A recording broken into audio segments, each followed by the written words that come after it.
California's fast-rising minimum wage is having some negative impacts. That's according to a new study released by UC Riverside Center for Economic Forecasting. The findings will come as no surprise, given that we're in the middle of the longest-running and steepest increase in California's 103-year minimum wage history. The CRA has heard nonstop from our members about the major challenges they face meeting this demand. Here are the takeaways from the UC Riverside study. The rising minimum wage has slowed job growth in restaurants. In fact, in full-service restaurants today, there are nearly 10,000 fewer jobs than there would have been if the minimum wage had increased at the rate of inflation rather than the faster rate. What's worse is the forecast for the next 3 years as we move to a $15 minimum wage. The study predicts 40,000 fewer new jobs in full-service restaurants through the year 2022.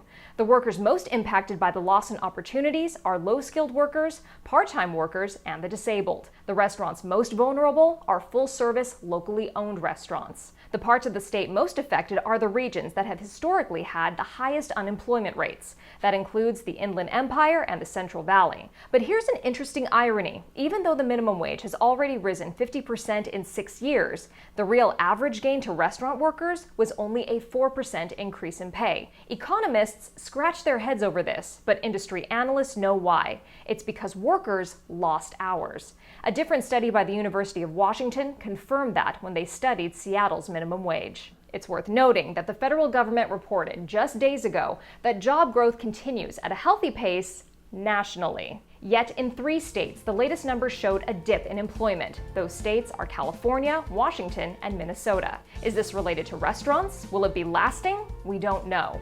If you would like to look at the UC Riverside's work for yourself, just go to their website, ucreconomicforecast.org. You can be sure the CRA will inform lawmakers about the study from UC Riverside. Now, if you have questions for the CRA, email helpline@calrest.org.